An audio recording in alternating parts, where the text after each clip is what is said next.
അല്ല ഞാനത് പ്രത്യേകമായിട്ട് പരാമർശിച്ചു. അദ്ദേഹത്തിന് അവരുടെ ഫോർവേഡ് ബ്ലോക്കിന് ചാത്തന്നൂർ സീറ്റ് കൊടുത്തു.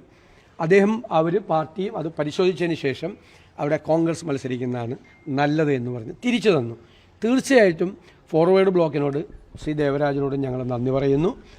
UDF എന്തായാലും അധികാരത്തിൽ വരുമ്പോഴും ഒരു മുന്നണി എന്നുള്ള നിലയിൽ നിൽക്കുമ്പോഴും കോൺഗ്രസ് പാർട്ടിക്ക് അക്കാര്യത്തിൽ പൂർണ്ണമായ ഉത്തരവാദിത്വമുണ്ട്.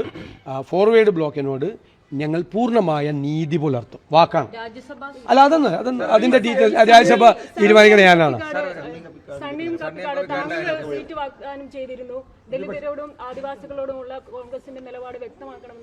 ഞാൻ സീറ്റൊന്നും വാഗ്ദാനം ചെയ്തു. ഞാൻ ആർക്കും സീറ്റ് വാക്ക് കൊടുക്കാൻ ഞാനൊരാളുമല്ല. അദ്ദേഹം സീറ്റ് ആവശ്യപ്പെട്ടിരുന്നു. അത് ഞങ്ങൾ പാർട്ടി നേതൃത്വത്തിന്റെ മുന്നിൽ വയ്ക്കാം എന്ന് പറഞ്ഞിരുന്നു. പാർട്ടി നേതൃത്വം വിശദമായ ചർച്ച നടത്തിയപ്പോൾ അവിടെ പാർട്ടി സ്ഥാനാർത്ഥി മത്സരിക്കുന്നതാണ് നല്ലത് എന്ന തീരുമാനമെടുത്തു. ആ തീരുമാനം ഞാൻ അദ്ദേഹത്തെ നേരിട്ട് അറിയിക്കുകയും ചെയ്തു. ഞാൻ സീറ്റ് കൊടുക്കാം. അതല്ലല്ല അദ്ദേഹം അവരുമായിട്ട് അവരുടെ ഒരു 10-53 കക്ഷികളുള്ള അവരുമായിട്ട് അവർ സംസാരിക്കാൻ വന്നു. കന്റോൺമെൻറ് ഹൗസിൽ വെച്ചാണ്, എൻ്റെ ഔദ്യോഗിക ഹൗസിൽ വെച്ചാണ് സംസാരിച്ചത്.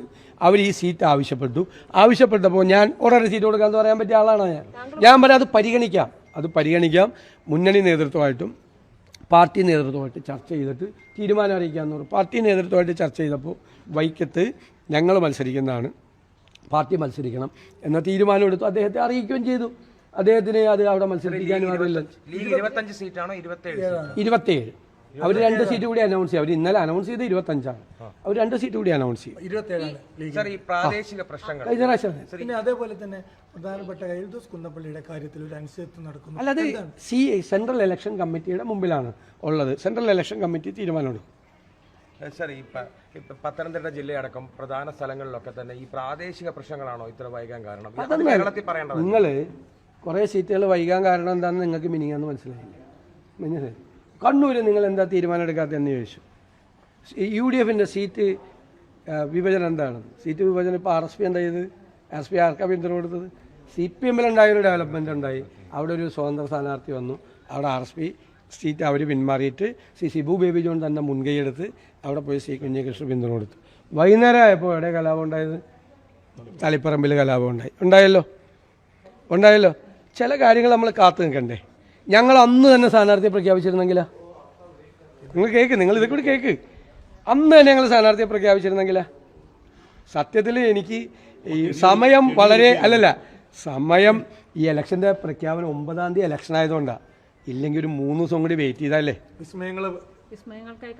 ഉണ്ടായനെ സമയമില്ലാത്തതുകൊണ്ടാണ് നമ്മുടെ സ്ഥാനാർത്ഥികൾക്ക് ഫീൽഡ് ചെയ്യണുണ്ട്. 3 ദിവസം കൂടി കാത്തിരിക്കുന്നത്. എൻ്റെ ഉള്ളിലൊരാഗ്രഹമുണ്ട്. ഞാൻ 23-ാം തീയതിയാണ് ഇലക്ഷനെങ്കിൽ ഞാൻ ദേശീയ നേതൃത്വത്തോടും സംസ്ഥാന നേതൃത്വത്തോടും ഞാൻ റിക്വസ്റ്റ് ചെയ്യുന്നു, ഒരു 3 ദിവസം കൂടി സ്ഥാനാർത്ഥിയെ പ്രഖ്യാപിക്കാമെന്ന്. പിന്നെ എല്ലാ സീറ്റും കൂടി അങ്ങനെ കൊടുക്കാൻ പറ്റുമോ?